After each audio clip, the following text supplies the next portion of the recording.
Hi friends, we are back. ரொம்ப நாள் கழிச்சு இன்னைக்கு ஒரு வீடியோக்குள்ள போலாமா? இன்னைக்கு என்ன சேலஞ்ச் வீடியோன்னு பார்த்தீங்கன்னா don't repeat the same word challenge. வீடியோக்குள்ள போலாமா? இந்த சேலஞ்சில் வந்து ஜெயிக்கிறாங்கன்னு பார்க்கலாம். ஓகே 3 செகண்ட்ஸ்ல கரெக்டான தப்பான ஆன்சர் சொல்லணும். ஸோ வாங்க வீடியோக்குள்ள போகலாம். ஃபர்ஸ்ட் மேம் ஆரம்பிக்கிறோம். Okay name any 3 things. What okay name any 3 food burger. Out. So நான் ஒரு பாயிண்ட் அவங்க ஒரு point. Name any place. Mangalore. நான் அதான் ஜெயிச்சேன். பெங்களூர்னு சொல்ல வந்து அவங்க மேங்களூர்னு சொல்லிட்டாங்க friends. Okay name any flowers. Jasmine. Okay நான் 2 ஃபைனல் ரவுண்டில் யார் ஜெயிக்கிறான்னு பார்க்கலாம். நேம் நான் அதை சொல்றேன்.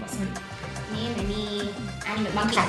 நான் என்ன சேலஞ்சோட வின்னர் யாரு பார்த்தீங்கன்னா ஆசைப்பட்ட போல போய் சொல்றாரு. இந்த சேலஞ்சோட வின்னர் நான் தான். நான் தான் நெக்ஸ்ட் வீடியோல பார்ப்போம்.